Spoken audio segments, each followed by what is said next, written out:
পোড়ামাটির ঘোড়া, বালুচরী শাড়ি, টেরাকোটা মন্দির। বিষ্ণুপুর বাঁকুড়া জেলার মহকুমা শহর। রাঢ় বাংলার জঙ্গলে ঢাকা লাল মাটির একটি প্রাচীন জনপদ। পূর্ব ভারতের শিক্ষা, সংস্কৃতি, ধ্রুপদ গান আর স্বাধীন হিন্দু রাজাদের গৌরবগাথায় ভরা বিষ্ণুপুর। আজকের বিষ্ণুপুর একসময় ছিল প্রাচীন মল্লভূম রাজ্যের রাজধানী। রাজ্যটি বিস্তৃত ছিল আজকের বাঁকুড়া, বর্ধমান, মেদিনীপুর, মুর্শিদাবাদের কিছু অংশ এবং বিহারের ছোটনাগপুর অঞ্চল পর্যন্ত। বিষ্ণুপুরের ইতিহাস 1000 বছরেরও বেশি। এই 1000 বছরে প্রায় 50-এরও বেশি মল্ল রাজাগণ বিষ্ণুপুরের রাজ সিংহাসনে বসেছেন, রাজত্ব করেছেন, প্রজা পালন করেছেন। সময়টা তখন 6 শতক। ভারতীয় উপমহাদেশে তখন গুপ্ত সাম্রাজ্যের স্বর্ণযুগের শেষ।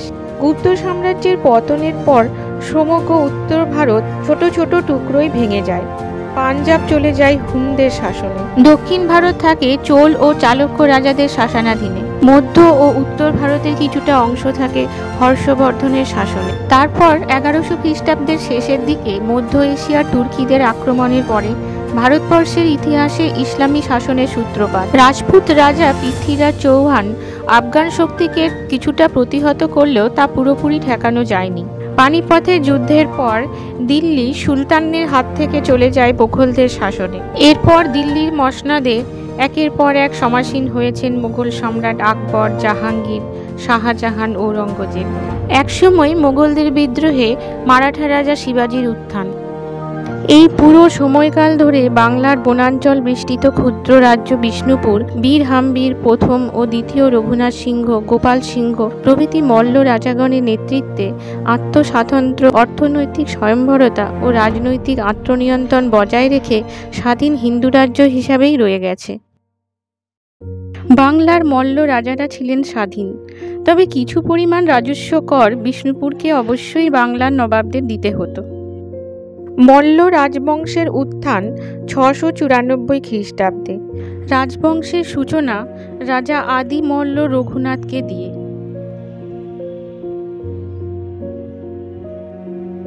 সময়টা তখন আনুমানিক 680 খ্রিস্টাব্দ।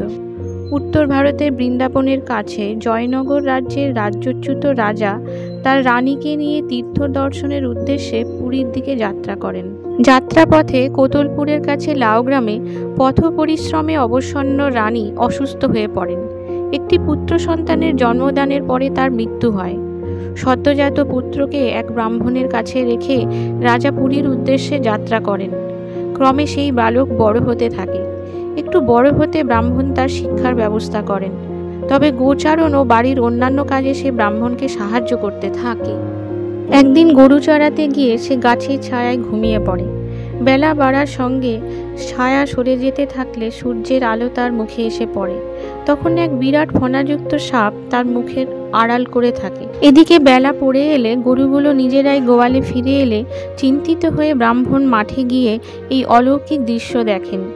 এরপরে আরও নানা অলৌকিক ঘটনা ঘটে। বালক রঘুনাথ কিশোর হয়ে ওঠে বাহুযুদ্ধে নিপুণ এক দক্ষ মল্লযোদ্ধা।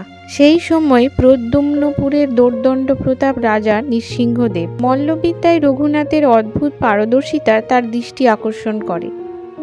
রাজার বিশ্বাসভাজন হয়ে যুদ্ধ বিগ্রহ ও আরও নানা রাজকার্যে তাকে সাহায্য করতে থাকে রঘুনাথ। মল্লবিদ্যায় তার পারদর্শিতার জন্য রাজা তাকে মল্ল উপাধি দেন। মল্ল অর্থাৎ বাহুযুদ্ধে নিপুণ ব্যক্তি। পরবর্তীতে তার বংশ মল্লবংশ নামে পরিচিত হয়ে ওঠে। 694 খ্রিস্টাব্দে প্রদ্যুম্নপুরের সিংহাসনে রঘুনাথের রাজ অভিষেক হয়। শুরু হয় মল্ল রাজবংশের সূচনা। আদি মল্ল রঘুনাথের মৃত্যুর পর তেমন কোনো উল্লেখযোগ্য মল্ল রাজার কথা জানা যায় না। দীর্ঘ 300 বছর পর 994 খ্রিস্টাব্দে 19তম মল্ল রাজা জগৎ মল্ল রাজকার্য পরিচালনার সুবিধার্থে তার রাজধানী প্রদ্যুম্নপুর থেকে স্থানান্তরিত করেন বিষ্ণুপুরে। তিনিই প্রতিষ্ঠা করেন বিষ্ণুপুরের মৃন্ময়ী মন্দির, যেটি বিষ্ণুপুরের আদি মন্দির। বিষ্ণুপুর তখন ঘন জঙ্গলে ঢাকা অরণ্যভূমি। তখনও এখানে কোনো জনপদ গড়ে ওঠে। ধীরে ধীরে গড়ে ওঠে রাজধানীর উপযোগী সমস্ত রকম উপকরণ। উদ্যান, বিরামকুঞ্জ, প্রশস্ত রাজপথ, শস্যাগার, অস্ত্রাগার, সেনানিবাস, ধীরে ধীরে বাড়তে থাকে বসতি। বহু জ্ঞানী গুণী শিল্পী কারিগর স্থায়ীভাবে বসবাস শুরু করে। বিষ্ণুপুর হয়ে ওঠে এক সুরম্য নগরী। এইভাবে মহারাজ জগৎমল্ল সেই সময় বিষ্ণুপুরকে এক বিশিষ্ট নগরীতে পরিণত করেছে। এই মৃন্ময়ী মন্দিরের পিছনেই ছিল রাজবাড়ি ও রাজদরবার, যা আজ ধ্বংসাবশে। মল্ল রাজপরিবারের সাক্ষী হয়ে সামনে দাঁড়িয়ে আছে প্রাচীন বটবৃক্ষ। মন্দিরের প্রাচীন দেবী মূর্তিটি গঙ্গামাটি দিয়ে তৈরি। নিত্য ভোগ ও পূজা আরতি এখনো চলে। দুর্গাপুজোর সময় 15 দিন ধরে বিশেষভাবে চলে পটপুজো। মল্ল রাজাদের সময় থেকে এখনো অবধি মহাষ্টমীর পুজো হয় তোপধ্বনি করে, যা দেখতে প্রচুর লোক ভিড় জমান। মহারাজ জগৎমল্লের পর পরবর্তী 600 বছর ব্যাপী বিষ্ণুপুরের রাজপরিবারে তেমন কোনো উল্লেখযোগ্য ঘটনার বিবরণ আমরা পাই না। 1587 খ্রিস্টাব্দে মল্লভূমির রাজ সিংহাসনে বসেন 49তম মল্ল রাজা বীর হাম্বির। দিল্লির মসনদে তখন মুঘল সম্রাট আকবর বাদশাহ। পাঠান শক্তি দমন করে মুঘলদের সহায়তা করেন বীর হাম্বি। এর ফলে বিষ্ণুপুর মুঘলদের আনুকূল্য লাভ করে। পরবর্তীতে মহারাজ বীর হাম্বির শ্রীনিবাস আচার্যের সংস্পর্শে আসার পর বৈষ্ণব ধর্মে দীক্ষিত হন। এরপর বিষ্ণুপুরের বুকে শুরু হয় এক নতুন ইতিহাস। মল্ল রাজারা বিষ্ণুপুরে গড়ে তোলেন একের পর এক বিষ্ণু মন্দির ও সৌধ। বীর হাম্বিরের পর এক একজন রাজা এক বা একাধিক মন্দির প্রতিষ্ঠা করেন। রাসমঞ্চ। আনুমানিক 1600 খ্রিস্টাব্দে মল্লরাজ বীর হাম্বির এই মঞ্চটি প্রতিষ্ঠা করেন। পিরামিড আকৃতির এই সৌধটি এক অভিনব স্থাপত্য, যা ভারতবর্ষের আর কোথাও দেখা যায় না। সৌধটির ওপরের দিকটি পিরামিড আকৃতি, মাঝের দিকটি বাংলার চালার মতো এবং নিচের খিলানগুলি মুসলিম স্থাপত্যের মতো। এর নিচের বেদি মাকড়া পাথরের তৈরি আর ওপরের স্থাপত্য ইটের। মল্ল রাজাদের আমলে বার্ষিক রাস উৎসবের সময় বিষ্ণুপুরের বিভিন্ন মন্দিরের যাবতীয় রাধাকৃষ্ণ বিগ্রহ জনসাধারণের দর্শনের জন্য এখানে আনিয়ে বিশাল রাস উৎসব পালন করা হতো। 1600 খ্রিস্টাব্দ থেকে 1932 খ্রিস্টাব্দ পর্যন্ত এখানে রাস উৎসব হয়েছে। পাঁচচূড়া শ্যামরাই মন্দির। টেরাকোটার কারুকার্যে সমৃদ্ধ বিষ্ণুপুরের এই অপূর্ব পঞ্চরত্ন মন্দিরটি 1643 খ্রিস্টাব্দে মল্লরাজ রঘুনাথ সিংহ প্রতিষ্ঠা করেন। এই মন্দিরের 5টি বিশিষ্ট শিখর থাকায় একে পঞ্চরত্ন বা পাঁচচূড়া বলা হয়। মন্দিরের গাত্রে পোড়ামাটির অলঙ্করণে ফুটে উঠেছে ফুলকারি কারুকার্য, রামায়ণ, মহাভারত ও কৃষ্ণলীলার বিভিন্ন দৃশ্য।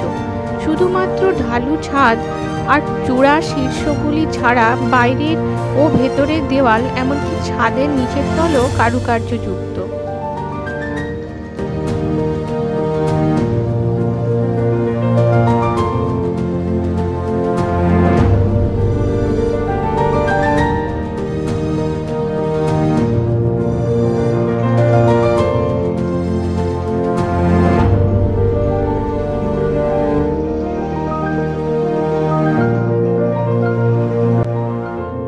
মন্দিরের দক্ষিণ দিকের দেওয়ালে নিবদ্ধ আছে 4 লাইনের প্রাচীন উৎসর্গ লিপি। শ্রী রাধিকা কৃষ্ণ মুদে শকে সংকবে দাঙ্গযুক্ত নবরত্ন শ্রী বীর হাম্বির নরেশ সুনূর্দও নৃপ শ্রী রঘুনাথ সিংহ মল্ল শকে 949 শ্রী রাজা বীর সিংহ।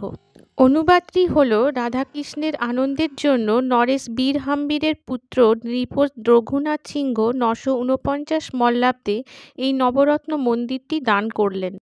1694 খ্রিস্টাব্দে মহারাজ দুর্জন সিংহ এই একরত্ন মদনমোহন মন্দিরটি প্রতিষ্ঠা করেন, যা তার জীবনের একটি অক্ষয় কীর্তি। বিষ্ণুপুরের ঐতিহ্যমণ্ডিত টেরাকোটা মন্দিরগুলির মধ্যে এটি অন্যতম। দীর্ঘ মন্দিরটির গা ভরে আছে অপূর্ব টেরাকোটার ভাস্কর্যে।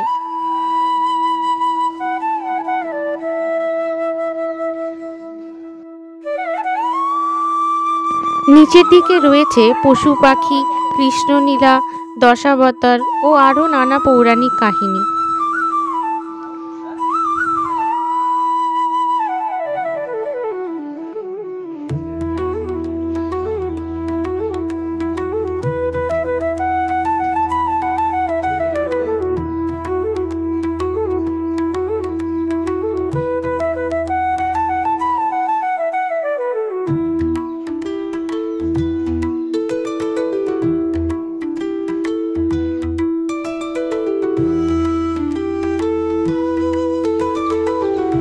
মন্দির দেওয়ালের উপরের দিকে রয়েছে নানা যুদ্ধ দৃশ্য। বিষ্ণুপুরের প্রাণের ঠাকুর মদনমোহনের নিত্য সেবা, রাস, দোল ও নামযজ্ঞ এখনো সাড়ম্বরে হয়ে চলেছে। পানীয় জল ও কৃষিকার্যের প্রয়োজনে মল্ল রাজারা সপ্তদশ শতাব্দীর শেষের দিকে বিষ্ণুপুরে 7টি বাঁধ খনন করেন। লাল বাঁধ তাদের মধ্যে অন্যতম। এর সাথে জড়িয়ে রয়েছে মহারাজ দ্বিতীয় রঘুনাথ সিংহ ও তার সময়কালে লালবাইয়ের গল্প, তাই এর ঐতিহাসিক গুরুত্ব উল্লেখযোগ্য। জোড় মন্দির। মন্দির সংলগ্ন এলাকায় বর্তমানে বসে পোড়ামাটির হাট। আদিবাসী নৃত্য, বাউল, কীর্তন, লোকসঙ্গীত সহ বিভিন্ন হারিয়ে যাওয়া সংস্কৃতি যেমন টুসু, ভাদু, কানামাছি, পুতুল নাচ, নানা রকম ঘরোয়া খাবার আর নানা বিভিন্ন শিল্প সম্ভার। 3টি মাকড়া পাথরের মন্দিরকে নিয়ে এই জোড় মন্দির শ্রেণী অবস্থিত।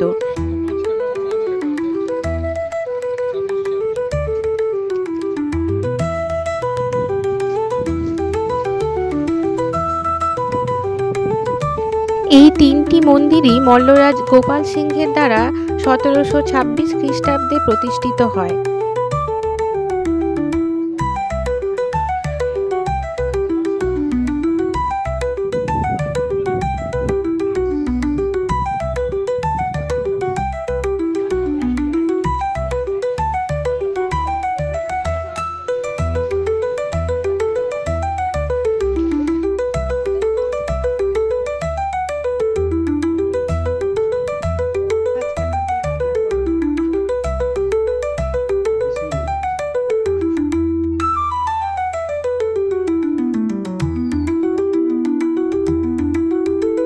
দুটি বৃহৎ মন্দির ও একটি ক্ষুদ্র মন্দির নিয়ে অঞ্চলটি জোড় মন্দির শ্রেণী নামে পরিচিত।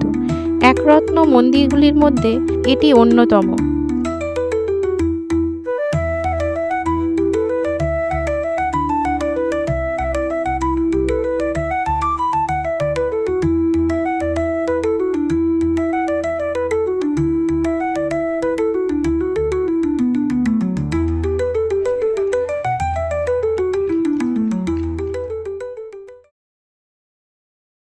দলমাদল কামান। কামানটি সম্ভবত 16শ শতাব্দীতে মল্লরাজ ধারীমল্ল ও বীরহাম্বীরের রাজত্বকালে তৈরি হয়েছিল। দলমর্দন থেকে অপভ্রংশ হয়ে দলমাদল।